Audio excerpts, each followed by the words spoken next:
Please share it to all your contact. الله الرحمن الرحيم. مثل أي صفة الجنة التي وعد المتقون المشتركة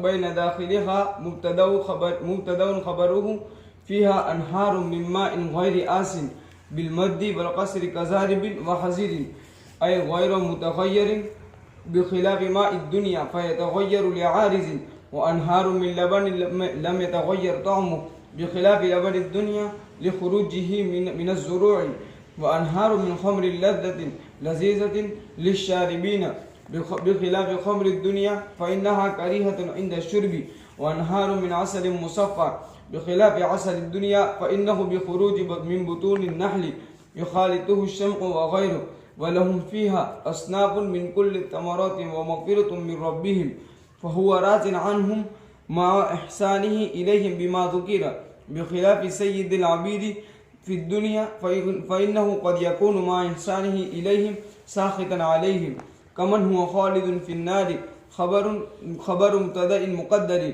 أي أمن هو في هذا النعيم إلى آخر وسقوا ماء حميما أي شديد الحرارة فقطع أمعاءهم أي مسارينهم فخرجت من أدبارهم وهو جمع معا وهو جمع معا بالقصر وألفه عن ياء وألفه عوض عن ياء لقولهم معيان بس.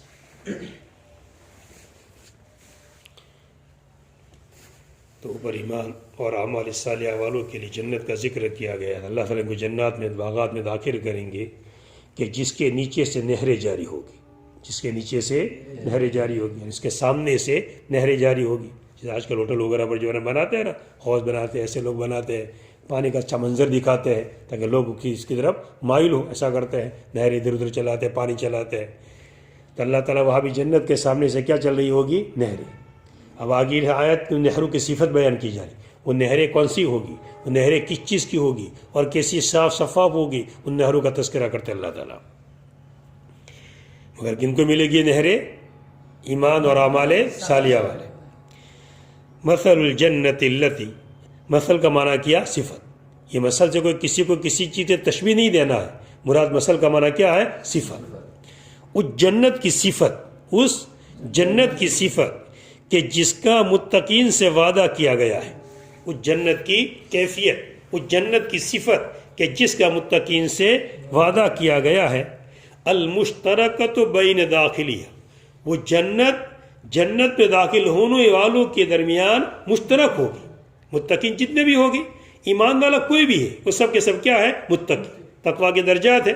نمبر 1 پر کفر شرک سے بچ جانا، یہ سب سے ادلا اور نچلا درجہ ہے کہ ایمان لے آیا تو گویا کہ اللہ تعالیٰ سے ڈرا، کفر شرک سے بچ گیا تو ایمان لانا اس بات کی دلیل ہے کہ اللہ تعالیٰ سے وہ ڈر رہا ہے. اور ایمان ہی نہیں لاتا، وہ شرک ہی کرتا رہتا، کفر ہی کرتا رہتا، نفاق ہی کرتا رہتا. مگر نہیں، پکا سچا مومن بن گیا، چاہے اعمال نہیں کیے اس نے، مگر ایمان لے آیا. اس بات کی دلیل ہے کہ اللہ تعالیٰ سے وہ ڈر رہا ہے، اسی لیے ایمان لے آیا. یہ تقویٰ کا بالکل کون سا درجہ ہے؟ ادنا. اس سے اوپر کبائر سے بچے، گناہوں سے بچے، یہ ذرا اور تھوڑا اوپر. اور اس سے اعلیٰ درجہ یہ کہ ہر وقت اللہ تعالیٰ سامنے حاضر رہے، ایک معمولی سا چھوٹا سا گناہ بھی نہ کرے، نفس کی اتباع نفس میں بالکل نہ آوے، آدمی چوکنائی کے ساتھ زندگی بسر کر.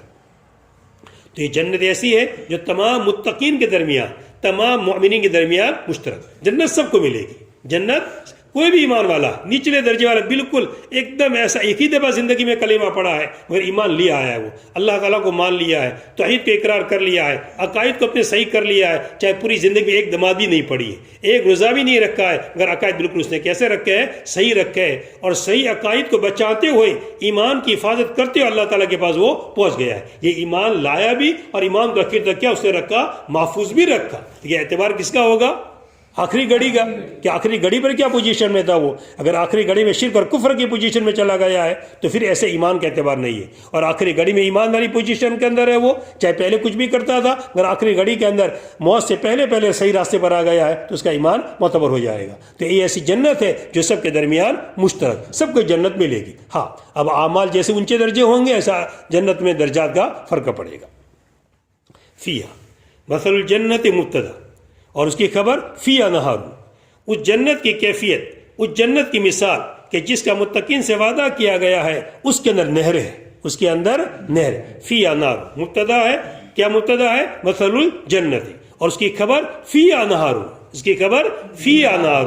اس جنت کے اندر کیا ہوگی؟ نہریں ہوگی. کتنی نہریں ہیں؟ 4 نہریں. کیسی دیکھیے, من ماء, ایک نہر کس کی ہوگی؟ پانی کی ہوگی. پانی کیسا ہوگا؟ غیر آسن, جس میں بدبو نہیں ہوگی. ہمارا دنیا کا پانی کیسا ہوتا ہے؟ کچھ ایام پڑے رکھو, بو پیدا ہو جاتی ہے, میلا ہو جاتا ہے, گدلا ہو جاتا ہے, پتے گر جاتے ہیں, پتوں کا رنگ پکڑ لیتا ہے, ایسا ہوتا ہے. وہ ایسا نہیں ہوگا, کوئی گدلا نہیں ہوگا, کوئی میلا نہیں ہوگا, کوئی بدبو نہیں ہوگی, سڑنے والا نہیں ہوگا. جس دنیا کا پانی کچھ ایام پڑا رکھو تو سڑ جاتا ہے, کیڑے پڑ جاتے ہیں اندر. غیر آسن, جو سڑنے والا نہیں ہے. یہ آسن آپ کیسے پڑھیں گے؟ یا تو مد کے ساتھ پڑھیے یا پھر کسر کے ساتھ پڑھیے. غیر آسنین پڑھیے یا پھر اسینین پڑھیے. آسنین پڑھیے یا پھر اسینین پڑھیے. کس کی مثال اس کی وضاحت کرتے ہیں. یا تو آسن بروزن زاربین پڑھیے یا پھر آپ کیسے پڑھیے؟ اسینین بروزن حزیرین پڑھیے. ای غیر متغیر, یعنی جس میں تغیر نہیں ہوگا, اس پانی کے اندر تغیر نہیں ہوگا. برخلاف دنیا کے پانی کے پس وہ بدل جاتا ہے کسی عارض کی وجہ سے. اندر ہاتھ بہت زیادہ گر گئے تب بھی میلا ہو جاتا ہے, پاؤں اندر لوگ چلنے لگے تب بھی میلا ہو جاتا ہے, کوئی چیزیں گر گئی اندر تب بھی میلا ہو جاتا ہے. کتنے عوارضات کی وجہ سے پانی میں کیا آ جاتا ہے؟ تغیر. مگر وہ نہریں ایسی ہوگی, جنت کی نہریں پانی کی, جس میں کوئی تغیر نہیں آئے گا, جس میں بدبو نہیں ہوگی. ایک دوسری قسم وَنَهَارٌ مِّن لَبَنٍ, اور ایک نہریں کس کی ہوگی؟ دودھ کی نہریں ہوگی. اور دودھ کی نہریں ہوگی لم یتغیر طعمہ, کہ جس کے مزہ میں تبدیلی نہیں آئے گی. دنیا کا دودھ بہت ایام پڑا رہے کھٹا ہو جاتا ہے, مزہ بدل جاتا ہے. وہاں کا دودھ ایسا نہیں ہوگا, لمبے زمانے تک کر دی, جیسے فریج میں رکھ دیتے ہیں آج کل, تو دودھ ایسا کیسا رہتا ہے. تو اللہ تعالیٰ جنت پوری کیا بنائی ہے؟ فریج ہی بنائی ہے. وہ تو پوری جنت ہی کیا فریج کے اندر ہے, کوئی چیز وہاں خراب نہیں ہوگی. لم یتغیر طعمہ, اس کا مزہ نہیں بدلے گا. برخلاف دنیا کے دودھ کے اس کے نکلنے کی وجہ سے من الزور, تھنو سے. دنیا کا دودھ کہاں سے نکلتا ہے؟ تھنو سے نکلتا ہے. اس لیے تھنو کی آمیزش کی وجہ سے, اس بھینس اور جانور کی آمیزش کی وجہ سے, تھنو سے نکلنے کی وجہ سے کچھ ایام کے بعد, کچھ وقت کے بعد بگڑ جاتا ہے. باقی آخرت اور جنت کی نہر کا دودھ ایسا ہوگا جو بگڑے گا نہیں, جس کے مزہ میں تبدیلی. پانی کے ساتھ ذکر کیا, بدبو نہیں آئے گی. دودھ کے ساتھ ذکر کیا کہ مزہ میں تبدیلی نہیں آئے گی. وَنَهَارٌ مِّن خَمَرٍ, اور کون سی نہر ہے؟ شراب کی نہر. لذت مصدر ہے بمعنی لذیذت, جیسے زید عدل, زید بہت بڑا عادل بتانا ہوتا ہے تو بولتے ہیں زید عدل, حالانکہ زید عادل. تو اسی طرح یہاں بھی لذت المصدر ہے, لذت المؤنث اس کا مذکر ہے لذن, اور اسی سے اس کے معنی لذیذت. اور نہر شراب کی جو پینے والوں کے لیے بڑی لذیذ ہوگی. للشاربین, پینے والوں کے لیے بڑی لذیذ ہوگی. برخلاف دنیا کے شراب کے بے شک وہ بدبودار ہوتی ہے, کریتن, بڑی برا منظر ہوتا ہے, بڑی بدبودار ہوتی ہے پینے کے وقت. ٹھیک ہے, لوگ عادت پڑ اس لیے پی لیتے ہیں. باقی کوئی آدمی, جس آدمی نے کبھی شراب دیکھی نہ ہو, دنیا کی شراب, اور اس کے سامنے کر دو کتنی بدبو آتی ہے. بلکہ جس نے پی ہے کچھ وقت گزر گیا ہے, حالانکہ اس کو 1 گھنٹہ 2 گھنٹے گزر گئے, مطلب اس کے پاس جب گزرتے ہیں تو کیسی محسوس ہوتی ہے؟ بو محسوس ہوتی ہے. اور جب پینے والا اس کو پیے گا تو کتنی بو محسوس ہوگی؟ بڑی خطرناک بو ہوتی ہے. مگر جنت کے شراب کے اندر بھی بو نہیں ہوگی. وَنَهَارٌ مِّنْ عَسَلٍ مُصَفًّى, اور نہریں کس کی ہوگی؟ شہد کی. مصفہ, جو کیسا ہوگا؟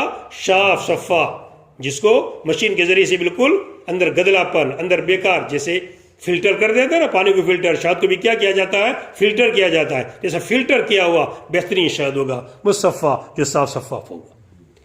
اچھا, 4 نہروں کا ذکر کیا. مائن غیر آسن, انہار من لبن لم یتغیر طعمہ, ونہار من خمر لذت للشاربین, ونہار من عسل مصفى. جب خمر کا ذکر کیا تو اگلا ساتھ میں کیا لفظ ہے؟ لذت للشاربین, خالی لذت نہیں بلکہ ساتھ میں کیا کہا؟ للشاربین.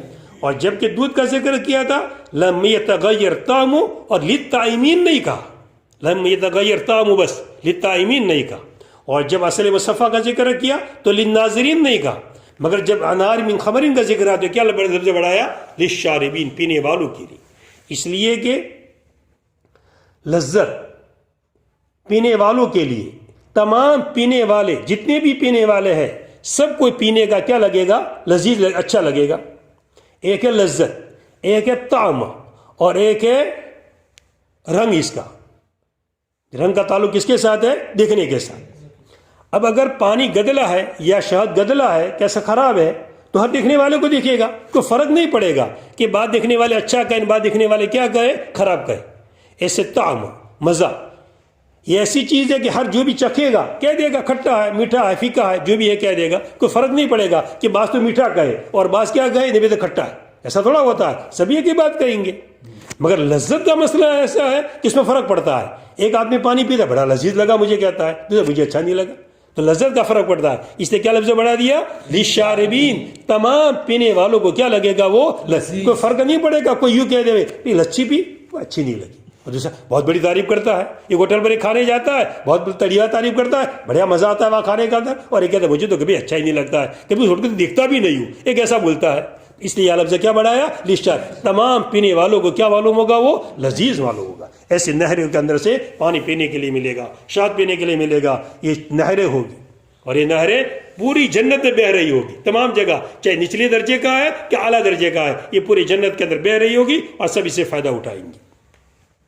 برخلاف دنیا کے شہد کے کہ بے شک اس کے نکلنے کی وجہ سے، شہد کی مکھیوں کے پیٹوں سے، کہ بے شک اس کے نکلنے کی وجہ سے شہد کی مکھیوں کے پیٹوں سے اس کے ساتھ مل جاتا ہے موم، اس کے ساتھ مل جاتا ہے، بعض دفعہ نچوڑتے آتا نہیں برابر اچھی طرح، اوپر کا حصہ شہد میں ہوتا ہے اور نیچے کیا ہوتا ہے؟ موم ہوتا ہے، تو اس کو بالکل الگ، موم کو الگ کر دیا جاتا ہے اور اوپر خالی شہد لیا جاتا ہے۔ تو اچھی طرح اپنی صفائی سے لے گا تو ٹھیک ہے، اور ذرا برا خور نہیں رکھی تھوڑا موم کا اندر حصہ آ جائے گا، اسی لیے چھلنی کے ذریعے سے یا باریک کپڑے کے ذریعے کیا کرتے اس کو نگل لیتے، صاف کر لیتے اچھی طرح، تاکہ موم کا کوئی حصہ نہ آ جائے۔ مگر ایسا بالکل شفاف ایسا کبھی نہیں ہوتا ہے، کچھ نہ کچھ تو موم کا حصہ اندر آ ہی جاتا ہے، اس کے ساتھ موم کھلتا ملتا ہو جاتا ہے، اور اس کے علاوہ اور بھی چیزیں، جہاز اتارا ہے اس درخت کے کچھ حصے آ جاتے ہیں، کوئی نہ کچھ اس کے ساتھ مل جاتی۔ یہ نہریں ملے گی وہاں پر جنت میں، وَلَهُمْ فِيهَا، اور ان کے لیے، ان جنتیوں کے لیے، ان جنت پہ جانے والوں کے لیے اس کے اندر اصناف من کل ثمرات، ہر قسم کے پھل ملیں گے۔ اصناف لہم خبر مقدم، اور اصناف مبتدا ہے، اصناف مبتدا ہے مؤخر، جس کو محذوف کو نکالا صاحب کتاب نے۔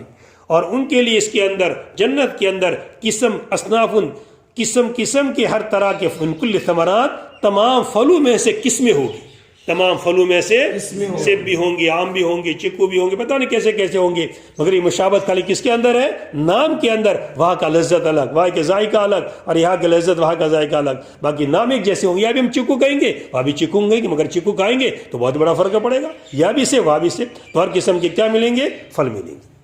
وَمَغْفِرَةٌ مِّن رَبِّهِمْ، اور مغفرت، ای لہم مغفرۃ من ربہم، اور ان کے لیے مغفرت ہے ان کے رب کی طرف سے۔ ایسی ایسی نہریں ملے گی، شہد وغیرہ کی جو ذکر کیا، اور پھل قسم کے پھل ملیں گے، اور مغفرت۔ اب مغفرت کو آخر میں ذکر کیا، حالانکہ جنت میں داخلے کے لیے سب سے پہلی شرط کیا ہے؟ مغفرت۔ اللہ تعالیٰ معاف کریں گے تو ہی تو جنت کا داخلہ ملے گا، ورنہ جنت کا داخلہ ملنے والا نہیں۔ اس لیے صاحب کتاب نے تفسیر کی فَهُوَ رَاضٍ، یا مغفرت کا معنی کیا ہے؟ خوش ہونا، پس اللہ تعالیٰ ان سے خوش ہو۔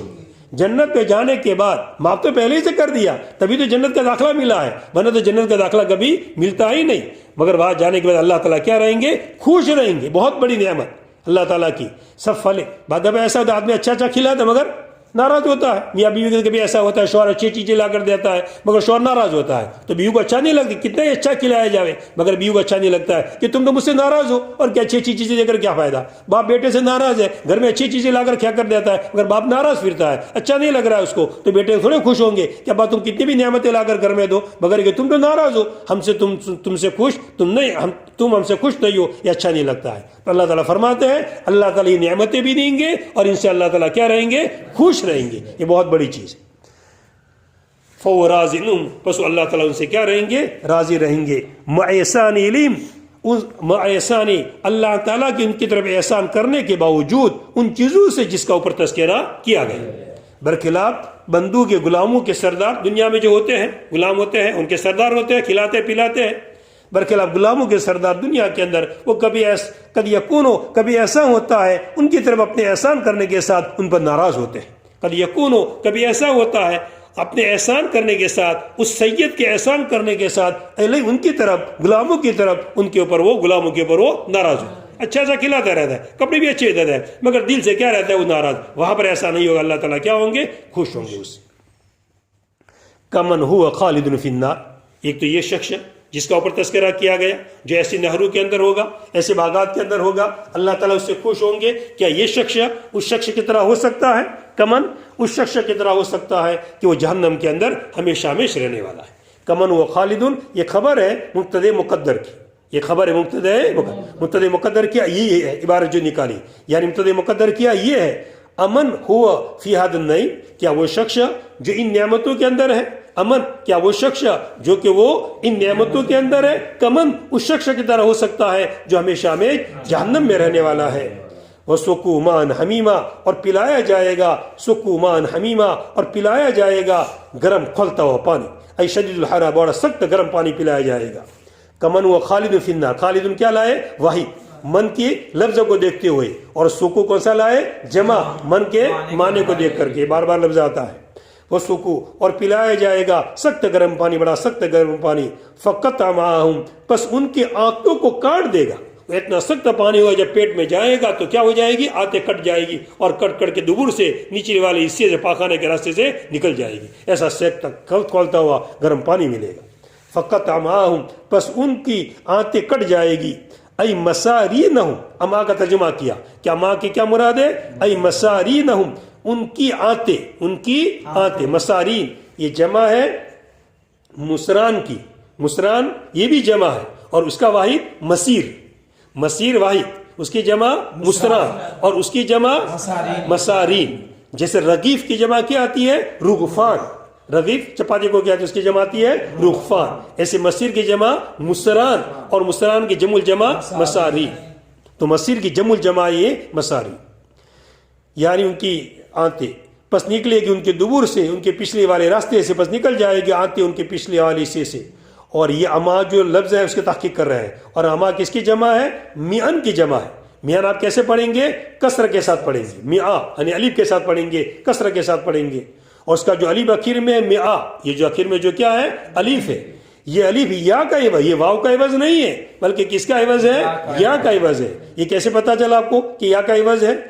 عرب کے قول کی وجہ سے معیان، جب میان کا تسنیہ لاتے تو کیا لاتے ہیں؟ معیان لاتے ہیں. تسنیہ کیا لاتے ہیں؟ معیان لاتے، یا کے ساتھ تسنیہ لاتے ہیں. تو پتا چلا کہ الف کس کا بدل ہے؟ یا کا بدل ہے، الف یہ واو کا بدل نہیں. ومنهم أي الكفار من يستمع إليك في خطبة الجمعة وهم المنافقون حتى إذا خرجوا من عندك قالوا للذين أوتوا العلم لعلماء الصحابة رضي الله تعالى عنه منهم عبد الله بن مسعود وابن عباس رضي الله تعالى عنهما استهزاء وسخرية ماذا قال آنفا بالمد والقصر أي الساعة أي لا نرجع إليه. اس میں لا نرجو ہے، لا نرجو الیہ، اور ہماری کتاب میں لا یرجو الیہ. چلیے، اور صحیح وہی ہے لا نرجو. باقی یہ بھی ہے، خیر دونوں کا فرق واضح کیا جائے گا. اولئک الذین طبع اللہ علی قلوبہم بالکفر واتبعوا اہواءہم فی النفاق والذین اہتدوا وهم المؤمنون زادهم اللہ ہدى وآتاهم تقواهم الہمهم ما يتقون به من النار. فهل ينظرون ما ينتظرون أي كفار مكة إلا الساعة أن تأتيهم بدل اشتمال من الساعة أي ليس الأمر إلا أن تأتيهم بغتة فجأة فقد جاء أشراطها علاماتها منها بعثة النبي صلى الله عليه وسلم وانشقاق القمر والدخان فأنى لهم إذا جاءتهم الساعة ذكرهم تذكرهم أي لا ينفعهم فاعلم أنه لا إله إلا الله أي دم يا محمد على علمك بذلك النافع في القيامة واستغفر لذنبك لأجله قيل له ذلك مع عصمته لتستن به أمته وقد فعله قال صلى الله عليه وسلم إني لا أستغفر الله في كل يوم 100 مرة وللمؤمنين والمؤمنات فيه إكرام لهم بأمر نبيهم بالاستغفار لهم والله يعلم متقلبكم منصرفكم لأشغالكم بالنهار ومثواكم مأواكم إلى مضاجعكم بالليل أي هو عالم بجميع أحوالكم لا يخفى عليه شيء منها فاحذروه والخطاب للمؤمنين وغيرهم.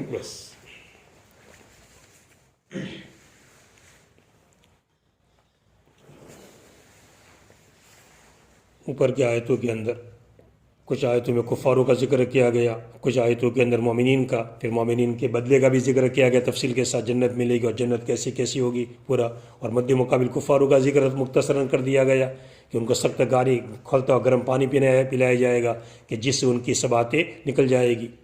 تو کفار اور مومنین کا گویا کہ ذکر کیا گیا اوپر کی آیتوں کے اندر، اور سب سے پہلے شروع کے اندر جہاد کا بھی ذکر کیا گیا، حکم اس کا ذکر کیا گیا تھا. اب یہاں سے ان آیتوں کے اندر منافقین کا ذکر کیا جاتا ہے. اب جن مفسرین نے اس صورت کو مکی مانا ہے، اب آگے والی جتنی آیتیں آ رہی ہے اس کو تو کیا ماننا پڑے گا؟ مدنی ماننا طے ہے. اس میں کس کا ذکر ہے؟ منافقین کا. اور منافقین کا گروہ کہاں پر پیدا ہوا ہے؟ مدینہ میں. نیز آگے جہاد کا بھی حکم آ رہا ہے کہ جس میں کہا جائے مسلمان یہ چاہتے کہ ہم کو جہاد کا حکم دیا جاوے. پہلے جہاد کا حکم نہیں تھا، مکی دور کے اندر جہاد کی اجازت نہیں تھی، بلکہ صحابہ اس کے چاہتے بھی تھے کہ ہم بھی کچھ انتقام لے سکتے ہیں، کچھ بدلہ دے سکتے ہیں، مگر بالکل اجازت نہیں تھی. صبر کرنے کا حکم تھا کہ آپ کیا کرتے رہے؟ صبر ہی کرتے رہے. مدینہ میں آنے کے بعد بھی شروع میں حکم نہیں دیا گیا تھا، مگر جب ان کے بار بار چڑھایا، پریشان کرنا کسی بھی طریقے سے، بلکہ یہودیوں کو ان کے خلاف، مسلمانوں کے خلاف چڑھانا، یہ سب ان کی سازش سے دن بدن بڑھتی جا رہی تھی. تو آخر کے اندر پہ کیا دی گئی؟ اجازت دی گئی. ابھی جہاد کی اجازت کہاں آنے کے بعد ہوئی ہے؟ مدینہ کے بعد. اس لیے ماننا پڑے گا آگے والے آیتیں کون سی ہے؟ مدنی. اس لیے جو مکی کہتے ہیں اور جو لوگ مدنی کہتے ہیں وہ کہنا پڑے گا ان کا تو کوئی اشکال ہی نہیں ہے، مدنی ہے. باقی ان کے اعتبار سے بھی کچھ آیت البتہ کیا بنے گی؟ مکی. جسے قیم من قریۃ والی جو آیت آئی تھی وہ کہہ دیا گیا تھا کہ کون سی تھی؟ مکی تھی. تو یہاں سے ذکر کس کا کیا جاتا ہے؟ منافقین کا. سورہ بقرہ کے شروع کے اندر بھی آپ نے دیکھا ہوگا کہ پہلے مومنین کا ذکر ہے سورہ بقرہ کے شروع میں، پھر کافرین کا، اور پھر اس کے بعد منافقین کا. منافقین کا ذکر تقریباً 5 آیتوں کے اندر ہے، پھر کافرین کا ذکر 2 آیتوں کے اندر ہے، اور منافقین کا ذکر 13 آیتوں کے اندر ہے. سورہ بقرہ کے شروع کے اندر بھی آپ پڑھیے پورا مضمون، تو 13 تقریباً آیتوں کے اندر پھر منافقین کا ذکر ہے. تو یہاں بھی کچھ کافرین کا آگے ذکر کیا، مومنین کا ذکر کیا، اب آگے کس کا ذکر کیا جا رہا ہے؟ منافقین کا. یہ مسلمانوں کے درمیان بڑا خطرناک گروہ ہے منافقین، یہ بہت بڑی چیز ہے. اسی لیے کلام اللہ میں سخت وعید بیان کی گئی ہے، ان المنافقین فی الدرک الاسفل. یہ اپنے بند کر کے اپنوں کو کیا پہنچاتے ہیں؟ نقصان. بنتے اپنے ساتھ رہتے ہیں، ہم تو مسلمان ہیں، کپڑے پہنتے ہیں اچھے، یہ کرتے ہیں وہ کرتے ہیں سب، اور پھر کیا کو کیا کرتے ہیں؟ نقصان. یہ بڑا خطرناک ہے. اپنے آپ کو مسلمان کہے، اور ایک تو اپنے آپ کو مسلمان کہتا ہی نہیں ہے تو کوئی مسئلہ ہی نہیں. جس ہمارا جھگڑا جو قادیانیوں سے ہے وہ یہی جھگڑا مسئلہ ہے. وہ مسلمان اپنے آپ کو کہتے ہیں اور پھر لوگوں کو گمراہ کرتے ہیں. وہ اپنے آپ کو مسلمان ہے ہی نہیں، ہم تو مسئلہ ہی نہیں، ہمارا کوئی جھگڑا ہی نہیں کے ساتھ. باقی مسلمان کے اگر لوگوں کو گمراہ کرنا، لیکن ایمان کا دعویٰ کرنا، جنت کی وعید، جنت کی سب وعدے ان کے ساتھ کرنا کہ ہمارے ہم کو جنت ہم کو ملے گی. جو کلام اللہ میں جو وعدے کیے گئے ہیں کس کے لیے کیے گئے ہیں؟ ایمان والوں کے لیے، مسلمانوں کے لیے وعدے کیے گئے کہ یہ ملے گا یہ ملے گا ہوگا.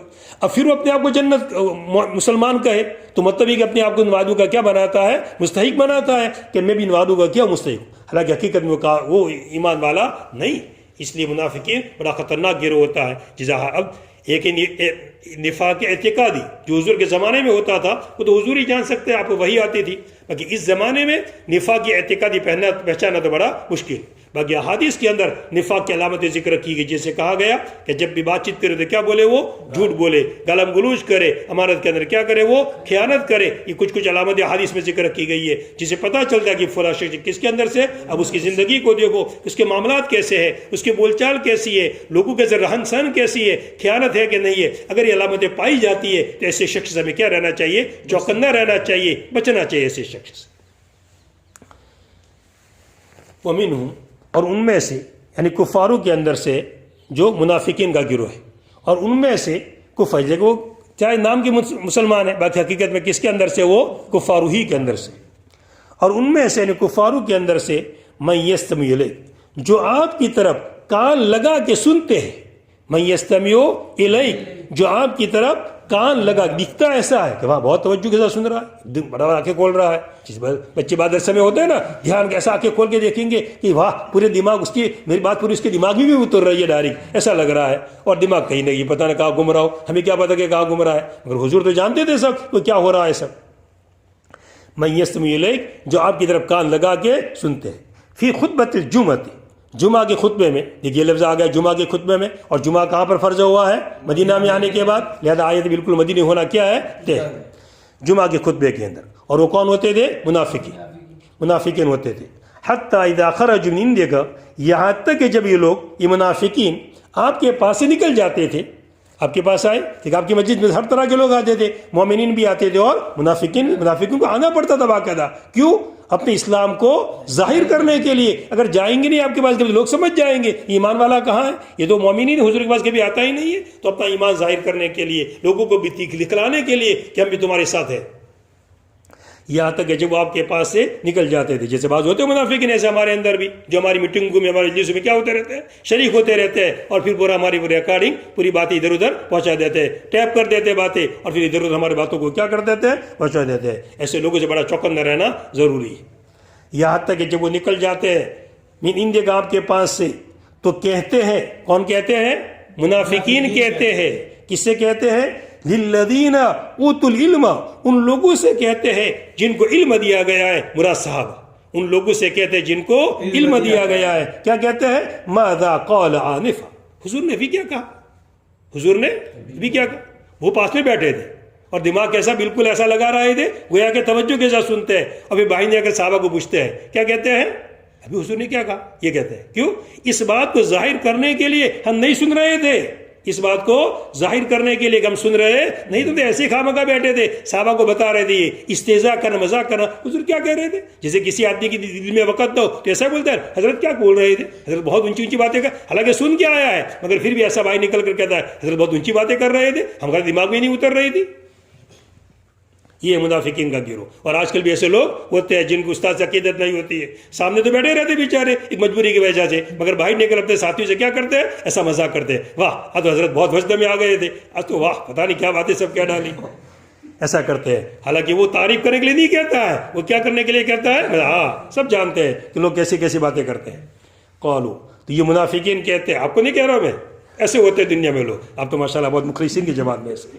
قالوا، وہ منافقین کہتے ہیں کسے، ان لوگوں سے کہتے ہیں جن کو علم دیا گیا ہے. مراد کون؟ صحابہ، لعلماء الصحابہ، صحابہ کے علماء، صحابہ کے اندر سے جو اونچے درجے کے لوگ تھے، علماء تھے. ان میں سے عبداللہ بن مسعود رضی اللہ تعالیٰ عنہ، عبداللہ بن عباس. یہ کیوں کہتے ہیں؟ استہزاء، مذاق کے طور پر، وسخریتاً، اور سخریہ کے طور پر، دونوں کا معنی ایک ہی ہے. مذاق کے طور پر یہ کہتے تھے، ٹھٹھا کرتے ہوئے کہتے تھے، ماذا قال آنفا، ابھی کیا کہا، ماذا قال آنف، ابھی کیا، ذرا ترجمہ بھی ایسا ہی ہوگا تاکہ پتہ چلے کہ ان کی زبان اس طرح کی چل رہی تھی. ابھی کیا کہا. آنفن آپ کیسے پڑھیں گے؟ یا تو مد کے ساتھ پڑھیے، یا تو پھر کیسے پڑھیے، کسرہ کے ساتھ. آنفن پڑھیے یا پھر کیا پڑھیے، انفن. کیا پڑھیے؟ انفن. معنی کیا کریں گے اب آنفن کا؟ ہم ترجمہ بھی بتا دیتے ہیں، ایسا. ابھی کیا کہا، ابھی گھڑی میں جو ابھی بات ہو رہی تھی، ابھی کیا کہا. آنفن کے معنی کیا، ایسا، ابھی کیا کہا. خلاصہ کیا ہے، یہ کچھ سننا بننا نہیں ہے کہ چلو پھر سنتا ہے، سمجھ میں نہیں آیا اس لیے پوچھ رہے ہیں تاکہ ہم سمجھ جاوے. نہیں، لا یرجع الیہ، اس کی طرف حضور اس کی طرف نہ لوٹے. ابھی تو آج تو یہ بات کہہ دی، مگر آئندہ کبھی ایسی بات حضور نہ کہے، یہ مقصد تھا، حضور ایسی بات نہ کہے. مگر زیادہ میں نے کہہ دیا کہ زیادہ اچھا لفظ کون سا ہے، لا نرجع الیہ، ہم آپ کی طرف نہیں لوٹیں گے، ہم آپ سے کبھی نہیں پوچھیں گے، ہم تو ان لوگوں سے پوچھ لیں گے. ہم حضور کے عقیدہ ہی ہمارے دل میں نہیں ہے، ہم ان کو برابر مانتے ہی نہیں ہے، تو کیوں حضور کے پاس جائیں گے. ہم گئے، صحابہ کے معمول نہیں تھا، صحابہ تو اس کو بات سمجھ میں نہیں آتی تھی تو ڈائریکٹ کس سے پوچھ لیتے تھے، حضور ہی سے پوچھ لیتے تھے. مگر منافقین کبھی حضور کے پاس جاتے نہیں تھے. حضور کبھی کے مجلس میں تو آ گئے دکھانے کے لیے، باقی پھر کوئی بات سمجھ میں نہیں آئی تو اس کی تحقیق کرنا، اس کی معلومات کرنا، یہ ان کے دماغ میں نہیں تھا. یا تو لا یرجع الیہ، یہ حضور اس کی طرف، اس بات کی طرف کبھی نہ لوٹے. یا لا نرجع الیہ، ہم آپ کی طرف نہیں لوٹیں گے. یا لا یرجع الیہ، اس کی طرف توجہ نہ کی جاوے. لا یرجع، اس کی طرف لوٹا نہ جاوے، اس بات کی طرف. یہ تو ایسی بات کہی ہے، اس بات کی طرف توجہ، مطلب کہ پورا خلاصہ کیا ہے، مذاق کرنا کہ حضور کی بات کو کچھ مانتے نہیں. اللہ تعالیٰ فرماتے ہیں، بولا ایسے لوگ جن کے اندر یہ مزاج بھرا ہوا ہے، دماغ میں یہ جو خرابیاں بھری ہوئی ہے، اولئک الذین، ایسے لوگ ہیں، یہ لوگ ہیں کہ اللہ تعالیٰ نے ان کے دلوں کے اوپر مہر لگا دی ہے بالکفر، کفر کی وجہ سے، کفر کی مہر لگ گئی ہے، ان کو اچھی باتیں سمجھ میں ہی نہیں آتی۔ واتبعوا اہواہم، اور انہوں نے اتباع کی اپنے خواہشات کا، نفاق کے اندر دل میں جو آیا وہ باتیں انہوں نے کیا کر لی، مان لی، اور اتباع کی اپنے خواہشات کا نفاق کے اندر۔ مد مقابل دوسری جماعت جو اچھے لوگ ہیں، والذین اہتدوا زادہم، اور وہ لوگ جو ہدایت یافتہ ہے، والذین اہتدوا، اور جو ہدایت والے بن گئے، اور وہ کون ہے، مومنین ہیں، اللہ تعالیٰ ان کو ہدایت میں زیادتی کر دیتے ہیں۔ یہ مقابلہ آ گیا، طبع اللہ علی قلوبہم، ان کے قلوب پر تو کیا لگا دی، مہر لگا دی، اور مومنین کے دلوں میں اللہ تعالیٰ ہدایت کو کیا کر دیتے ہیں، زیادہ کر دیتے ہیں۔ وآتاہم تقواہم، اور ان کو ان کا تقوی دے دیا۔ یہ کس کا مد مقابل، واتبعوا اہواہم، وہ تو منافقین تو کیا اپنی خواہشات کے پیچھے چلتے ہیں، اور جو مومنین ہوتے ہیں یہ اللہ تعالیٰ ان کے اندر کیا پیدا کر دیتے ہیں، تقوی پیدا کر دیتے ہیں، اللہ کا خوف پیدا کر دیتے ہیں، ایسی بات الہام کر دیتے ہیں کہ جس سے ان اعمال سے بچے جو جہنم میں لے جانے والے ہیں۔ آدمی جب تقوی والا بنتا ہے، ایمان والا بنتا ہے، اللہ اس کو اچھے اعمال کی توفیق دیتے رہتے ہیں کہ جہنم والے اعمال سے اس کو اللہ تعالیٰ بچاتے رہتے ہیں، اور ان کو اللہ تعالیٰ ان کا تقوی دے دیتے۔ کیا مطلب تقوی کا، ان کو الہام کرتے ایسی باتوں کا کہ جس سے جہنم سے بچ جائے، ان کو الہام کرتے ہیں ایسی باتوں کا کہ جس کی وجہ سے وہ جہنم سے بچ جائے۔ صبح اٹھا فجر کے اندر، اذان ہوتے آنکھ کھل گئی، اب دو طرح کی دماغ میں باتیں آئی، جانا چاہیے، نماز پڑھنی چاہیے، فرض ہے۔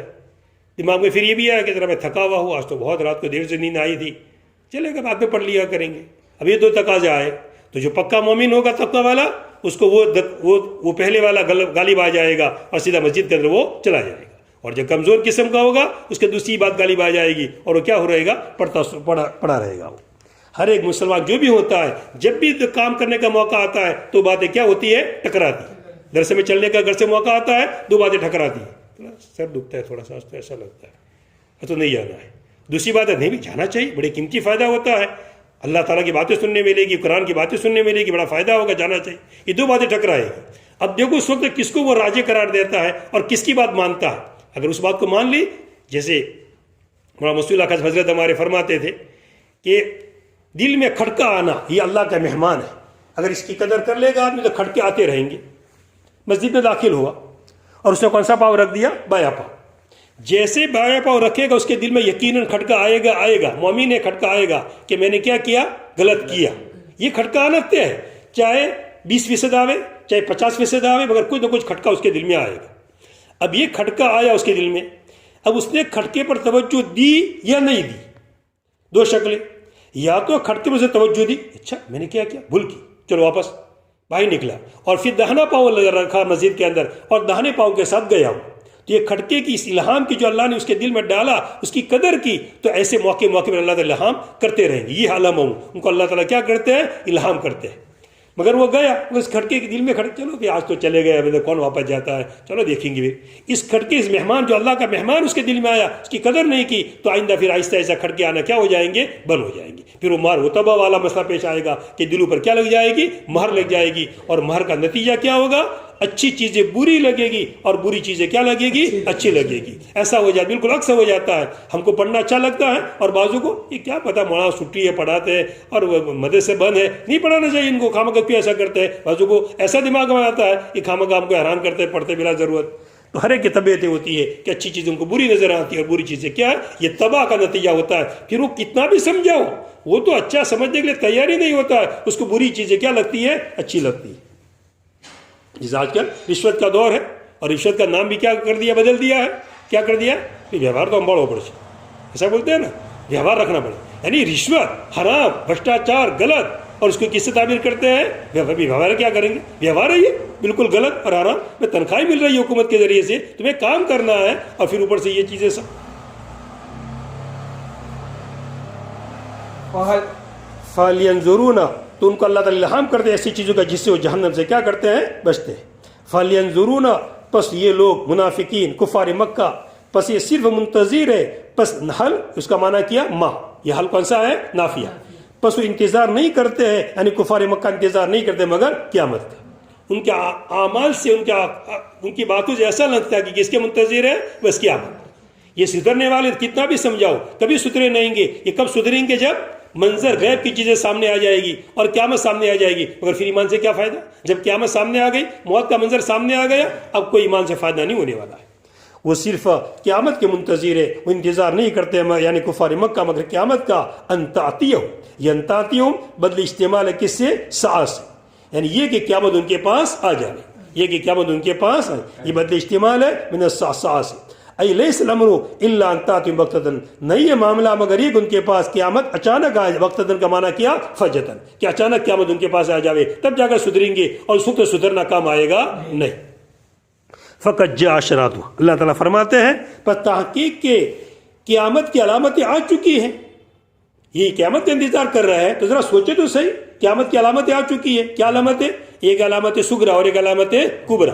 علامت کبرا تو بالکل قریب میں ہوگی، جیسے یاجوج ماجوج کا نکلنا ہے، عیسیٰ علیہ السلام کا اترنا ہے، مغرب سے سورج کا طلوع، تو بہت ہی اعلیٰ درجے کی قیامت علامت کبرا ہے جو اخیر میں آئے گی. مگر علامت سغرا تو حضور کے آتی ہی، حضور کی بعثت سے، آپ تو خود حدیث میں فرمایا، آپ نے فرمایا انا بعثت میں مبعوث کیا گیا اس حال کے اندر کہ میں اور قیامت کہاتین، انگلیوں کا دو اشارہ کیا آپ نے، کہاتین کہ دو انگلیوں کی طرح، یعنی دونوں جیسے یہ دونوں انگلیاں ملی ہوئی ہے، ایسے قیامت میرے بعد کیا ہے؟ ملی ہوئی.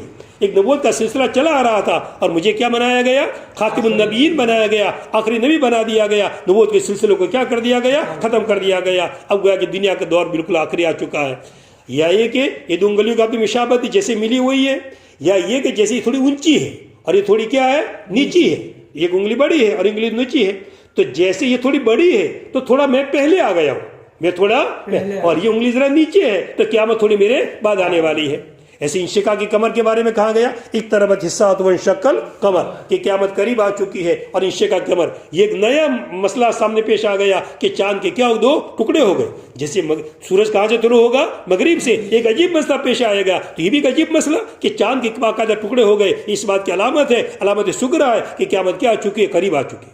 ایسے دخان دعا کہ جیسا سورہ دخان میں تفسیر آ گئی، سورہ دخان میں ذکر کیا گیا کہ دعا کون سا؟ ایک تو وہ دعا جو کفار مکہ کو پیش آیا تھا، قریش کو، جس میں وہ ہو گئے تھے، کہا سالی پڑی تھی اور دعا جیسا نظر آتا تھا، وہ دخان. اور ایک وہ دخان جو قیامت کے قریب آئے گا، وہ الگ دخان ہے. فقط جاء اشراطها، پس اس کی علامتیں آ چکی، علامت سغرا یعنی قیامت کی علامتیں. اور اسی علامتوں کے اندر سے نبی کریم صلی اللہ علیہ وسلم کی بعثت. جیسے کوئی کام ختم کرنے ہوتا ہے، کوئی کام جیسے مدرسہ بند کرنا ہوتا ہے تو کچھ سمیٹنے لگتے ہیں نا، پہلے مطبخ کو تالا لگتا ہے، پھر یہاں تالا لگتا ہے، پھر ایسے ایسے سمیٹنا شروع ہوتا ہے. تو اللہ تعالیٰ کو دنیا کو سمیٹنا ہے تو سب سے پہلے کون سی چیز کو تالا لگا دیا؟ نبوت کے سلسلے کو، اس کو لاک کر دیا. ابھی نبوت کا سلسلہ کیا ہو چکا؟ ختم ہو چکا. یہ پہلا ایک دروازہ بند کیا، اب آگے دوسرے دروازے تھوڑے تھوڑے بند ہوتے جائیں گے. اور ایک وقت وہ آئے گا کہ قرآن شریف کو کیا کر لیا جائے گا؟ اٹھا. جو حضور کی گویا کہ معجزہ تھا، اس کو بھی کیا کر لیا جائے گا؟ حضور تو چلے گئے مگر حضور کا معجزہ ابھی تک کیا ہے؟ زندہ ہے. جیسے موسیٰ علیہ السلام کا معجزہ کیا تھا؟ عصا تھا. یہ حضور کی حضرت موسیٰ کی کیا کر رہا تھا؟ حفاظت. حضرت موسیٰ کی موجودگی میں ان کی کیا کر رہا تھا؟ وہ حفاظت. تو یہ حضور کا معجزہ ہے جو حضور کی کیا کر رہا ہے؟ حفاظت کر رہا ہے. اور یہ معجزہ جب تک زندہ ہے ایمان باقی رہے گا، مسلمان باقی رہیں گے. جب قرآن اٹھا لیا جائے گا اور اس کے بعد قیامت بہت ہی جلدی سے آ جائے گی، پھر زیادہ وقت ہی نہیں لگے گا. اسی میں ایسے نبی کریم صلی اللہ علیہ وسلم کی بعثت اور کمر کا انشقاق کی کمر اور کمر کے پھٹ جانا اور دکان دعا. فَأَنَّا لَهُمْ ذِكْرَاهُمْ فَأَنَّا لَهُمْ إِذَا جَاءَتْهُمُ السَّاعَةُ ذِكْرَاهُمْ فَأَنَّا لَهُمْ ذِكْرَاهُمْ. پس کہا ہوگی ان کے لیے ان کی نصیحت، پس کہا ہوگی ان کے لیے ان کا نصیحت حاصل کر. یعنی جب قیامت آ جائے گی تب نصیحت حاصل کریں گے. اور اس وقت کیا فائدہ دے گی نصیحت؟ اب ایمان لاؤ، توبہ کرو، کچھ بھی کرو. جب مغرب سے سورج طلوع ہو چکا، اب کوئی بھی توبہ کرے گا اس کا توبہ کا دروازہ کیا ہو چکا؟ بند ہو چکا. فَأَنَّا لَهُمْ، پس کہا ہوگا ان کے لیے ای اذا جاءت الساعة، جب ان کے پاس قیامت آ جائے گی. ذکرہم، فَأَنَّا لَهُمْ یہ ہے خبر مبتدا اور ذکرہم اس کی کیا ہے؟ خبر ہے. اور اذا جاءتم الساعة، اذا جاءتم یہ بیچ میں جملہ ہے معترضہ. جب ان کے پاس قیامت آ جائے گی پس وہ نصیحت حاصل نہیں کر سکتے، پس وہ نصیحت حاصل نہیں کر سکتے. پس ان کے لیے کہاں ہوگی ان کا نصیحت حاصل کرنا جب ان کے پاس قیامت آ جائے گی. ای تذکر، ان کا نصیحت حاصل کرنا، یعنی نصیحت ان کو نفع نہیں دے گی. فعلا، جب یہ بات طے ہو گئی کہ ایمان والا راستہ اچھا راستہ ہے اس پر دائم رہنا چاہیے، اس پر ہمیشہ رہنا چاہیے. لہذا اسی راستے کو کیا کر لیجئے، جو چیز قیامت میں نافع اس کو پکڑ لیجئے، اور وہ چیزیں نفاق والی چیزیں، کفر والی، شرک والی چیزیں، یہ قیامت کے اندر کیا ہے، مضر ہے. تو آپ اس کو چھوڑیے اور آپ کس کو لازم پکڑ لیجئے، ایمان والی چیز کو لازم پکڑ لیجئے. فعلم، پس جان لیجئے، انہ لا الہ الا اللہ، کہ نہیں کوئی معبود مگر یہ اللہ. فعلم، اس بات کا یقین کر لیجئے. فعلم، علم کو ذکر کیا، یقین ہی چاہیے، شک نہیں چلے گا، ظن نہیں چلے گا، بلکہ کیا چاہیے، علم چاہیے. اور علم بھی کتنی درجے کے ہیں، علم یقین، اسی طرح عین الیقین، حق الیقین، 3 قسمیں ہیں. تو سب سے پہلے علم الیقین، اس کو حاصل کر لے، پھر اور ترقی کرے، کس کے اندر جاوے، حق الیقین کے اندر جاوے، اور پھر کس کے اندر جاوے، عین الیقین کے اندر چلا جاوے. فعلم، پس جان لیجئے اچھی طرح. فعلم، پس اس بات کا یقین کر لیجئے کہ نہیں کوئی معبود مگر اللہ تعالیٰ. یعنی کس کو مان لیجئے، توحید کو مان لیجئے. دوم، اے محمد صلی اللہ علیہ وسلم دائم رہیے آپ کے علم پر، بذالک، اس بارے میں، کس بارے میں، توحید کے بارے میں، جو قیامت میں نافع ہے، جو قیامت کے اندر نفع دینے والا ہے. واستغفر، اور استغفار کیجئے اپنے گناہ کا. توحید پر قائم رہیے، وہ کام جو قیامت کے دن فائدہ آنے والے، اس پر جمے رہیے، اور اپنے گناہ کا کیا کیجئے، استغفار. حضور کو کہا گیا اب اپنے گناہ کا کیا کیجئے، استغفار کیجئے. آپ کو گناہ، آپ کے معصوم تھے، کوئی گناہ کا سوال نہیں، مگر سبق کس کو دینا، امت. جب آپ کو کہا جا رہا ہے آپ معصوم ہیں، تو مومنین کو، دوسرے لوگوں کو کتنا استغفار کرنا چاہیے، یہ بات سمجھانا ہے. ایک راستہ جاری کرنا ہے کہ لوگ اللہ تعالیٰ سے کیا مانگے، معافی مانگے. یہ ہے کہ ضم سے مراد کیا ہے، خلاف اولا چیزیں. کبھی انبیاء سے خلاف اولا بات ہو جاتی ہے، جیسے سورہ عبس اللہ میں ذکر کیا گیا کہ آپ کس کو سمجھا رہے تھے، مشرکین کو سمجھا رہے تھے. عبداللہ بن مکتوم صحابی آگے نابینا، اور انہوں نے کہا کہ سوال، ان کو پتہ نہیں تھا کہ حضور کیا کر رہے ہیں اور کیا مسئلہ لے کر کے بیٹھے. انہوں نے سوال کر لیا تو حضور کہ کیا ہوئی، ناگواری ہوئی، اور آپ نے جواب نہیں دیا. اب حضور کیا سمجھے کہ میں اصولی بات کر رہا ہوں، یہ اصل مسئلہ ہے، اور یہ تو فرعی چیز کو پوچھ رہا ہے. تو اصول کو حضور نے کیا دی، ترجیح دی. مگر مد مقابل ایک دوسری بھی قیاس تھا، کیا تھا کہ یہ طالب بن کر کے آئے تھے اور یہ جماعت طالبین کی نہیں تھی. یا فائدہ یقینی تھا، وہ فائدہ یقینی نہیں تھا. تو آپ کو کس کو ترجیح دینی چاہیے تھی، یقینی فائدوں کو ترجیح دینی چاہیے. یہ آپ سے کیا ہو گئی، ایک اجتہادی غلطی ہو گئی، جو خلاف اولا بات کہی جائے گی. تو ایسی خلاف اولا بات ہو جاوے تو آپ اس پر کیا کیجئے، معافی مانگو. یا ضم کس کے اعتبار سے، ایک آدمی، یہ تو حضور تو بہت ہی بڑے سید الانبیاء، آپ کا درجہ تو بہت ہی اونچا، وہاں تک تو کسی کی انبیاء وہاں تک رسائی نہیں، چاہے جائے کہ اور کوئی شیشی کی رسائی ہو. ہم خود ہماری ذات پر غور کریں ذرا، ہمارا تجربہ کریں. ہم ایک نیکی پر چلتے رہے اچھی طرح، برابر اچھی طرح، سکون کے ساتھ، نماز سکون کے ساتھ. اب ہم ذرا اس میں ترقی کریں. ہم پہلے نماز پڑھتے تھے، اس نماز میں ذرا ترقی کی ہم نے، اور خشوع خضوع ہمارا بڑھ گیا، تو ہمیں خود احساس محسوس ہوگا کہ میں نے جو پہلی والی نمازیں پڑھی، یہ میں نے کیا پڑھی ہے، بیکار پڑھی. ہمیں خود اس کا احساس ہوگا. جسے خود، جب میرے مولانا منظور صاحب نعمانی کی کتاب جو تھی نماز کی حقیقت، میں نے پہلے بھی اس کا بتایا تھا، نماز کی حقیقت جب پڑھی میں نے، تو خود مجھے احساس ہوگا آج تک میں نے نماز کیا کیا ہے، کھیلی کیا ہے، میں نے نمازیں کیا کی ہے، پڑھی ہی نہیں ہے. تو حضور اکرم صلی اللہ علیہ وسلم بڑے اونچے درجے کے اوپر تھے آپ، تو آپ دن بدن اس درجے میں کیا کرتے چلے جاتے تھے، ترقی کرتے چلے جاتے تھے. تو آپ جب اونچے درجے پر گئے تو نیچے والا درجہ آپ کو کیا لگتا تھا، گناہ کا لگتا تھا کہ میں نے تو کیا اچھے، حالانکہ وہ بھی اچھے کام تھے، مگر آپ کو اپنے حساب سے کیا لگ رہا تھا، وہ کام اچھا نہیں لگ رہا تھا. اس لیے کہا گیا کہ آپ اس کو جو درجہ نیچے والا تھا، جو آپ اونچے درجے پر چلے گئے، آپ اس چیز سے کیا چاہیے، معافی چاہیے.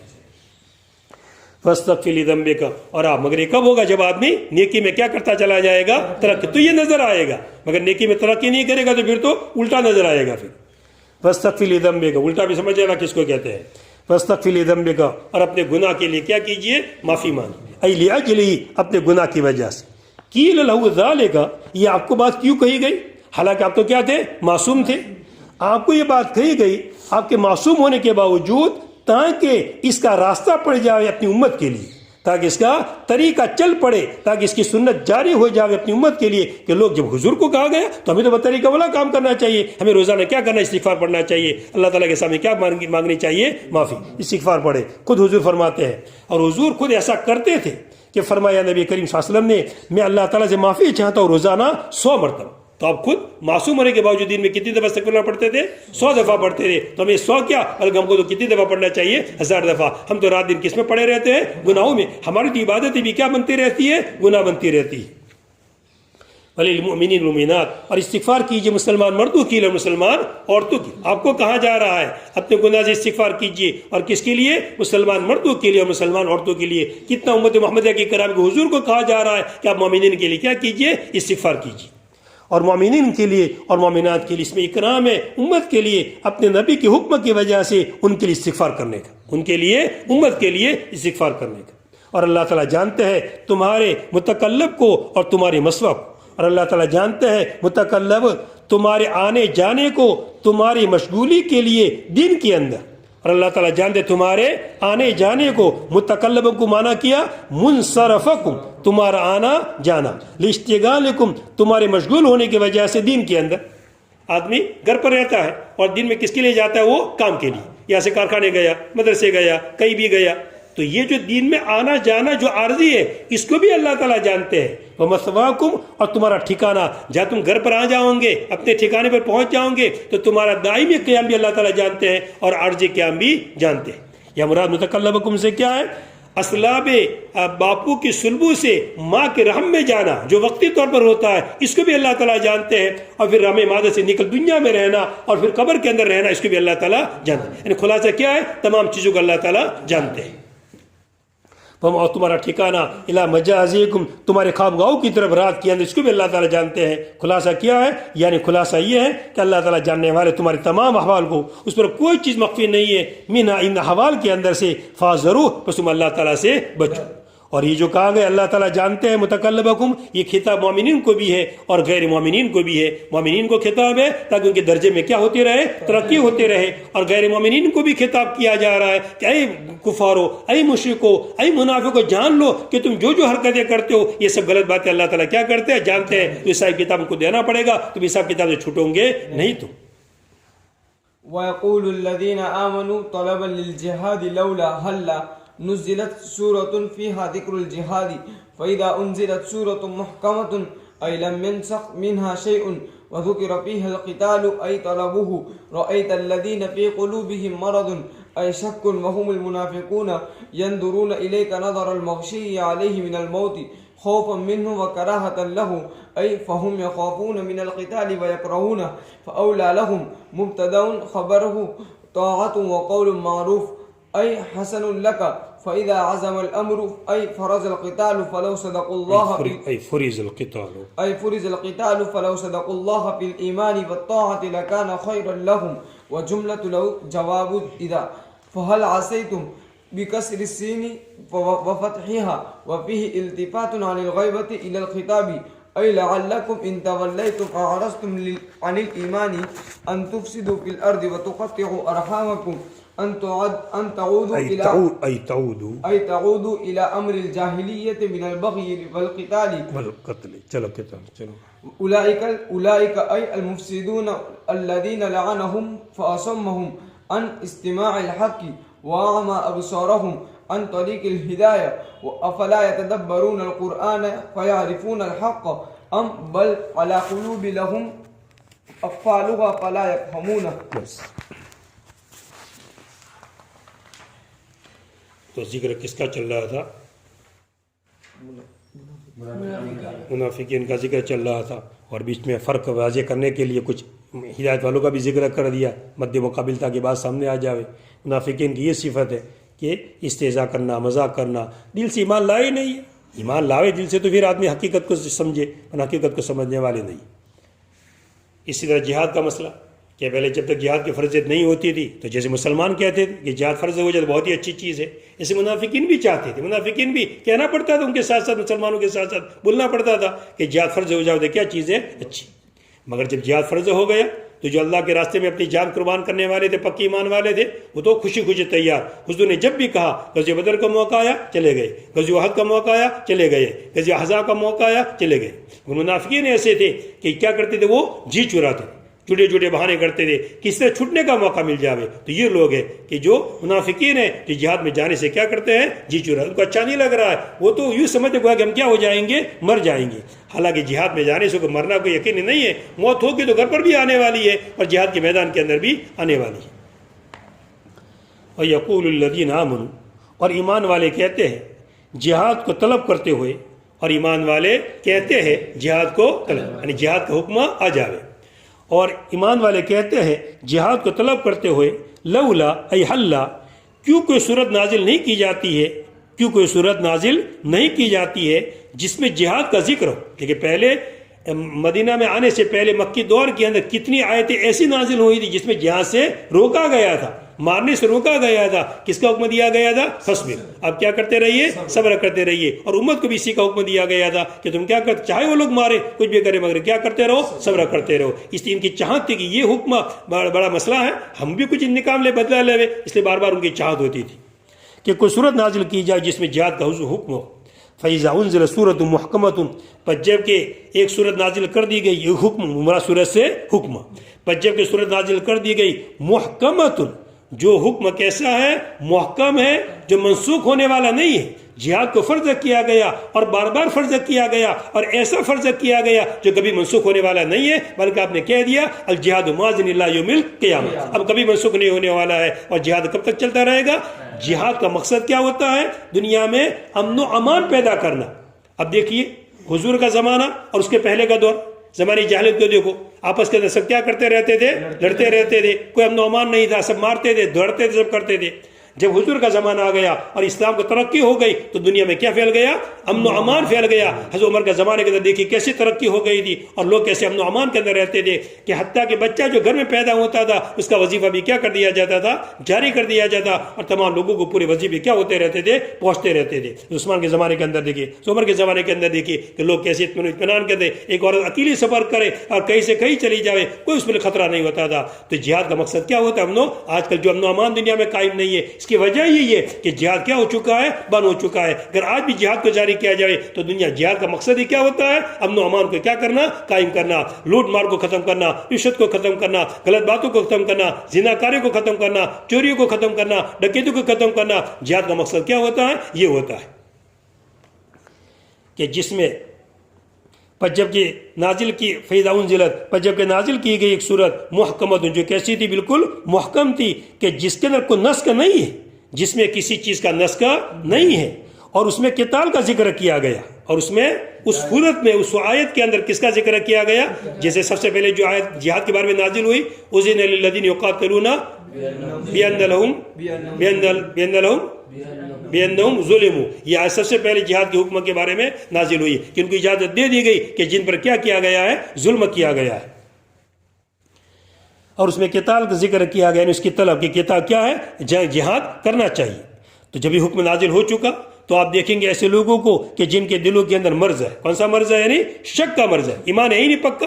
حالانکہ ایمان تو کس کا نام ہے؟ یقین کا نام ہے، مگر ان کے دلوں میں تو کیا بھرا ہوا ہے؟ شک بھرا ہوا ہے.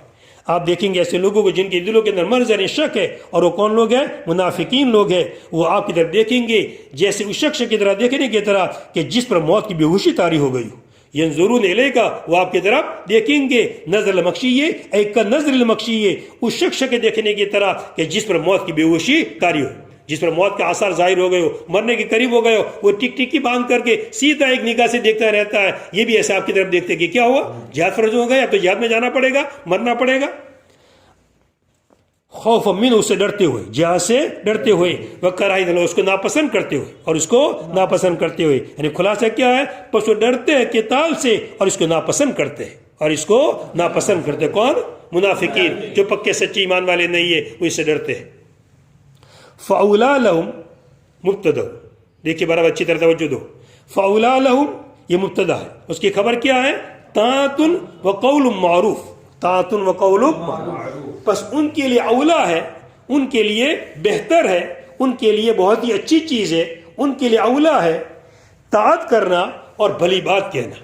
بس ان کے لیے اولا ہے طاعت کرنا. کس کی اطاعت کرنا؟ حضور کی اطاعت کرنا، اور حضور سے بات کیسے کہنا؟ اچھی کہنا. یا حضور کو ان کو اچھی بات کہنا، یا ان کا حضور کو کیا بات کہنا؟ اچھی بات کہنا. یہ ان کے لیے کیا ہے؟ بہتر ہے. یا اولا کا معنی کیا ہوا؟ بہتر ہے. ایک ترکیب تو یہ ہوئی جو یہاں پر صاحب کتاب نے کی ہے. کیا اولا لہم کا تعلق کس کے ساتھ کیا؟ آگے والی عبارت سے، طاعت او قول معروف سے کیا. کیا اولا کو کیا مانا؟ اولا لہم کو مبتدا، اور خبر کیا مانا؟ طاعت و قول معروف، کہ ان کے لیے بہتر ہے اطاعت کرنا اور بھلی بات، اچھی بات کہنا. معروف کا مانا کیا؟ حسن، اچھی بات کہنا، لکا، آپ سے، یا ہے کہ ان کا آپ کے سامنے اچھی بات کہنا. دوسری تفسیر فاولا، یا اولا کس سے ماخوذ ہے؟ ویل سے ماخوذ ہے. کس سے ماخوذ ہے؟ ویل. فاولا لہو، یہ ایسے لوگ کہ جن کے دلوں میں کیا ہے؟ مرض ہے، جن کے دلوں کے اندر مرض، اور وہ ایسے دیکھتے ہیں جب جہاد کی فرضیت آتی تو ایسے دیکھتے ہیں کہ گویا کہ موت کا منظر ان کے سامنے آ گیا. یہ ان کے لیے ہلاکت ہی ہے. فَأُولَٰئِكَ لَهُمْ، بس ان کے لیے کیا ہلاکت. بات یہاں پر پوری ہو گئی، یہاں پر وقفہ کریں گے. فَأُولَٰئِكَ لَهُمْ، بس ان کے لیے کیا ہے؟ ہلاکت. اب آگے دوسری بات، طاعۃ وقول معروف. طاعۃ وقول، اطاعت اور قول اور اچھی بات، معروف پہچانی ہوئی ہے. اطاعت کس کو کہتے ہیں؟ سب جانتے ہیں دنیا کے اندر اطاعت کس کا نام ہے، اور اچھی باتیں کرنا سب جانتے ہیں. معروف یہ طاعت اور قول، یہ اچھی چیزیں کیا ہے؟ پہچانی ہوئی ہے. لوگ اس کو کیا کرتے ہیں؟ جانتے ہیں. تو اس کو الگ کر دیں گے اور آگے والوں کو کیا کریں گے؟ الگ کریں گے. طاعت وقول معروف، طاعت یہ اچھی چیز، خیر لکم اطاعت کرنا ان کے لیے اچھی چیز ہے. وقول معروف اور بھلی بات کہنا. معروف کا معنی کیا؟ احسن لک، یعنی آپ کے سامنے اچھی بات کہنا یا آپ کا ان لوگوں سے اچھی بات کہنا. فَإِذَا عَزَمَ الْأَمْرُ، جبکہ معاملہ طے ہو چکا. کون سا معاملہ؟ یعنی قتال فرض ہو چکا. امرہ کی طرف نسبت کی گئی، مراد صاحب امرہ ہے کہ جب امیر المومنین نے ذمہ دار نے کیا دے دیا؟ قتال کا حکم دے دیا، جہاد کا حکم دے دیا. مسلمانوں کا ایک خلیفہ ہوتا ہے. جو غیروں نے، جو دشمنوں نے سب سے پہلے کام کیا بس یہی کیا کہ خلافت کو کیا کر دیا؟ ختم کر دیا. جب تک خلافت تھا تو مسلمانوں کا کیا چل رہا تھا؟ رعب چل رہا تھا. جب خلافت کے مسئلے کو ختم کر دیا تو مسلمان کیا ہو گئے؟ بڑھ گئے جماعتوں کے الگ الگ. مطلب کہ ان کا ایک امیر ہونا چاہیے تمام مسلمانوں کا، الگ الگ امورا نہیں ہوا کرتے ہیں، وہ تو سب ان کے ماتحتی میں کام کرتے ہیں. فَإِذَا عَزَمَ الْأَمْرُ، پر جب کہ معاملہ پختہ ہو جاوے، جب کہ امر پختہ ہو جاوے، یعنی فرض قتال فرض کر دیا جاوے، پس اگر وہ اللہ تعالیٰ کے سامنے سچ کر کے دکھلاوے، فلو صدقوا، پس اگر وہ سچ کر کے دکھلاوے اللہ تعالیٰ کو ایمان کے اندر اور طاعت کے اندر، لکان خیر لہم، تو البتہ ان کے لیے بہتر ہے. فَإِذَا عَزَمَ الْأَمْرُ، اظہار فے شرط، اور اس کی شرط عزم الامر، اور جواب کیا ہے؟ فلو صدق اللہ لکان خیر، پورا یہ اس کا جواب ہے. اور لو حرف شرط، صدق اللہ شرط، اور لکان خیر اس کی جزا. یہ پورا جملہ شرطیہ مل کر کے فَإِذَا عَزَمَ الْأَمْرُ کے کیا بنے گا؟ جواب بنے گا. اور جملت لو، یہ فلو صدق اللہ لکان خیر لہم، یہ جملہ لو یہ اذا کا جواب ہے. اذا عزم الامر کو کیا ہے؟ جواب. بس جب کہ معاملہ پختہ ہو جاوے، کیا مراد؟ یعنی قتال فرض کر دیا جاوے، پس اگر اللہ تعالیٰ کے سامنے سچ دکھلاوے ایمان کے اندر اور اطاعت کے اندر، تو البتہ ان کے لیے بہتر ہے. فَهَلْ عَصَيْتُمْ إِن تَوَلَّيْتُمْ أَن تُفْسِدُوا فِي الْأَرْضِ وَتُقَطِّعُوا أَرْحَامَكُمْ. فَهَلْ عَصَيْتُمْ، پس کیا تم سے احتمال ہے، پس کیا تم سے امید ہے. لعلکم کا معنی کیا، کیا معنی کیا؟ لعلکم، پس کیا تم سے امید ہے، ایسا ہی ہونا چاہیے. ان تولیتم، اگر تم اعراض کرو ایمان سے، جہاد سے دور بھاگو، تم جہاد نہ کرو، اعراض کرو جہاد سے، تو نتیجہ کیا نکلے گا؟ نتیجہ یہ نکلے گا کہ زمین کے اندر فساد پھیل جائے گا، اور تم اپنے رحموں کو قطع کر دو گے. اگر ایمان نہیں لاؤ گے، جہاد نہیں کرو گے، تو دنیا میں کیا پھیل جائے گا؟ فساد. آج کل یہ دنیا میں جو فساد پھیلا ہوا ہے، ایک دوسرے کو لوگ مار ڈالتے ہیں، ظلم و زیادتیاں کیا جاتی ہے، اسی کا نتیجہ ہے کہ جہاد کیا ہو چکا ہے؟ بند ہو چکا ہے. اور جہاد صحیح معنی میں کیا جاوے تو دنیا میں کیا قائم ہو جاوے؟ امن و امان قائم ہو جاوے. تو اگر تم جہاد سے اعراض کرو گے، ایمان سے اعراض کرو گے، صحیح باتوں پر نہیں آؤ گے، کفر شرک پر رہو گے، تو دنیا میں کیا پھیلے گا؟ فساد. لیکن وہ تو جو کفار اور مشرکین جو ہوں گے، وہ تو کسی حکم کی پابندی نہیں ہے. مسلمان تو اللہ کے احکامات کی کیا پابند ہے؟ امن قائم کرنا پڑے گا، جھوٹ سے بچنا پڑے گا، زنا سے بچنا پڑے گا، اور ان کے لیے کون سے احکامات ہیں؟ تو جو چاہے کرتے رہے، کوئی مسئلہ ہی نہیں ہے. تو اگر تم اعراض کرو گے تو نتیجہ کیا نکلے گا؟ زمین کے اندر فساد. جیسے پہلے تھا، ایمان آنے سے پہلے دنیا میں کیا فیصلہ ہوا تھا؟ فساد پھیلا ہوا تھا. تو اگر تم ایسا ہی رہو گے تو دنیا میں کیا رہے گا؟ فساد پھیلتا رہے گا، اور قطع رحمی ہوگی، صلہ رحمی نہیں ہوگی. حالانکہ حدیث کے صلہ رحمی کی کیا بیان کی گئی ہے؟ فضیلت. اور صلہ رحمی کس کو کہتے ہیں؟ حدیث میں اس کو باقاعدہ اس کو سمجھایا گیا ہے. پوری تفصیلات اس کے اندر سب بیان کریں گے تو پتہ نہیں 1 گھنٹہ اور چاہیے. فَلَا عَصَيْتُمْ، یہ عَصَيْتُمْ یہ کیسے پڑھیں گے آپ؟ یا تو سین کو کسرہ کے ساتھ پڑھیے، عَصِيتُمْ، کیا پڑھیے؟ عَصِيتُمْ. یا سین کے فتح کے ساتھ پڑھیے، کیا پڑھیے؟ عَصَيْتُمْ. اس میں التفات غیبت سے خطاب کی طرف. حل عصیتم، یعنی اوپر تو کون سے سیکے چل رہے تھے؟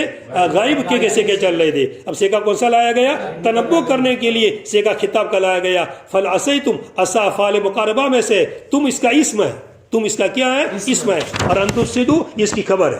یہ انتفسدو اس کی کیا بنے گی؟ خبر.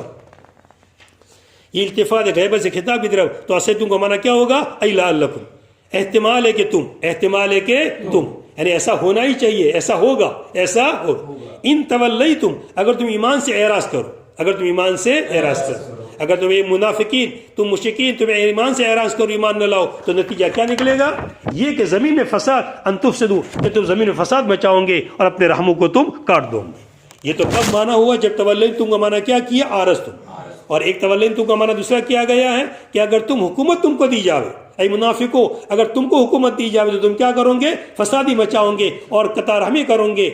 اس لیے کہ کفار بھی حکومت کرتے ہیں اور مسلمان بھی حکومت کرتے ہیں۔ اس کا فرق ہونا چاہیے کہ مسلمانوں کی حکومت کا منشور کیا ہونا چاہیے؟ اقامت صلاۃ، جیسے کہ یہ پہلے والے آیت آئی کہ اگر ان کو حکومت دی جائے گی تو کیا کریں گے؟ وہ آیت کیا ہے؟ ان مکناکم فی الارض،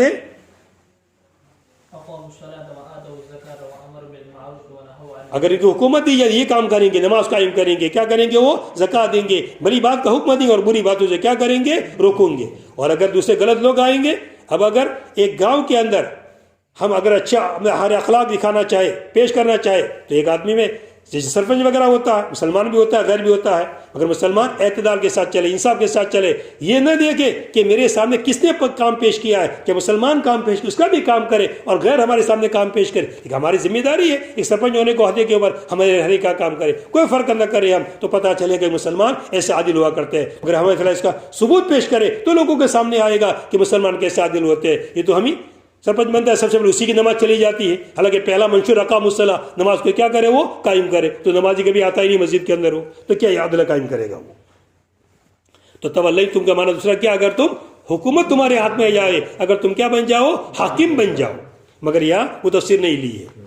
تو زمین کے اندر تم کیا مچاؤ گے؟ فساد مچاؤ گے اور اپنے رحموں کو توڑو گے۔ ای تعودو، یعنی تم لوٹ جاؤ گے جاہلیت کے معاملے کی طرف، یعنی ظلم و زیادتی کرنا اور قتل کرنا۔ اولئک، یہ لوگ یعنی کون؟ فساد مچانے والے، یہ ایسے لوگ ہیں کہ الذین، جو کہ اللہ نے ان پر لعنت کی ہے، ان پر اللہ نے رحمت سے دور کر دیا ہے۔ فاصمہم، پس ان کو بہرا کر دیا ہے حق کے سننے سے، پس ان کو بہرا کر دیا حق کے سننے سے۔ وَأَعْمَى أَبْصَارَهُمْ، اور ان کی آنکھوں کو اندھا کر دیا ہے ہدایت کے طریق سے، اور ان کی آنکھوں کو اندھا کر دیا ہے ہدایت کے طریق سے۔ کیا پس وہ قرآن میں غور نہیں کرتے ہیں؟ قرآن میں غور و فکر کرتے پتہ چلے گا کہ جہاد کی کیا کیا حکمت ہے، جہاد کی کیا کیا فوائد سمجھ میں آئے گا، مگر قرآن میں تدبر ہی نہیں کرتے، بس جہاد دیکھ کر کیا ہو گئے؟ بھڑک گئے۔ حالانکہ جہاد سے مقصد تو کیا ہے؟ امن و امان۔ امن و امان کس کو اچھا نہیں لگتا ہے؟ ہر ایک کو، کوئی غیر کیسا بھی کافر ہو، عدل تو ہر ایک کو اچھا لگتا ہے، مسلمان کو بھی عدل اچھا لگتا ہے اور کافر و مشرک کو عدل تو کیا لگتا ہے؟ سب کو اچھا ہی لگتا ہے۔ اگر جیسے آج کل گویا کہ کوئی بھی کورٹ میں مسئلہ ہوا تھا، پتہ نہیں کتنے سال اور کتنے مہینے کھنچ جاتے ہیں اور اس کو انصاف نہیں ملتا ہے، جب اس کی پشتے کے پشتے مر جاتی ہے تب جا کر انصاف ملتا ہے، تو کیا فائدہ؟ پہلی والی پشت تو چلی گئی، وہ تو چلا گیا، اب انصاف پیچھے مل رہا ہے۔ اور اسلامی حکومت ہو تو انصاف فٹافٹ کیا ہونا چاہیے؟ ملنا۔ جب انصاف کو بیچا جاتا ہے تو پھر امن و امان قائم نہیں رہتا ہے۔ افلا، کیا بس وہ قرآن کے اندر غور و تدبر نہیں کرتے ہیں؟ بس وہ حق کو پہچانے، بس وہ حق کو پہچانے۔ ہم یا اور طرح کی غور و فکر تو کیا کرتے ہیں؟ بلکہ ان کے دلوں کے اوپر تالے لگے ہوئے، ہم بلکہ علی قلوبین، ان کے دلوں کے اوپر اقفالھا، دل کے تالے لگے ہوئے، دل کے یعنی دل کا تالا دل کی شان کے مطابق، دل کا تالا الگ ہوتا ہے اور دوسرے تالے الگ ہوتے ہیں۔ تو جیسے جہاد کے ذریعے سے مال غنیمت حاصل کیا جاتا ہے، کس کے ذریعے سے؟ جہاد اصغر کے ذریعے سے مال غنیمت حاصل کیا جاتا ہے، تو جہاد اکبر کے ذریعے سے، جہاد اکبر یعنی کیا؟ کس سے لڑنا؟ نفس سے لڑنا، یہ جہاد اکبر ہے۔ اپنے نفس کی منماری نہ کرنا، جہاد اکبر۔ اگر آدمی جہاد اکبر کرے گا تو قلوب کی غنیمت حاصل کرے گا۔ کس کی غنیمت حاصل کرے گا؟ وہ قلوب کی غنیمت، اور قلب اس کا کیا ہو جائے گا؟ منشرح ہو جائے گا، لطف آئے گا جینے کے اندر، اللہ کی عبادت میں لطف آئے گا، تو اس کی غنیمت کس کی ملے گی؟ قلوب کی، قلوب کی انشراح کی غنیمت ملے گی اس کو۔ بلکہ ان کے دلوں کے اوپر کیا لگے ہوئے؟ تالے لگے ہوئے ہیں۔ اس لیے قرآن کلام اللہ کے اندر کیا اترتا ہی نہیں، سننے کے لیے تیار ہی نہیں ہے۔ کلام اللہ پر توحید کی آیتوں کو پڑھے، رسالت کی آیتوں کو پڑھے، باس بعد الموت کی آیتوں کو پڑھے تو ڈر جائیں گے وہ، اور ڈر کر کے کیا لے آئیں گے؟ وہ ایمان لے آئیں گے اور صحیح راستے کے اوپر آ جائیں گے۔ اللہ تعالیٰ سب کو اس کی توفیق نصیب فرمائے۔ فلا یفہمون، پس اس کو سمجھتے نہیں۔ سبحان اللہ۔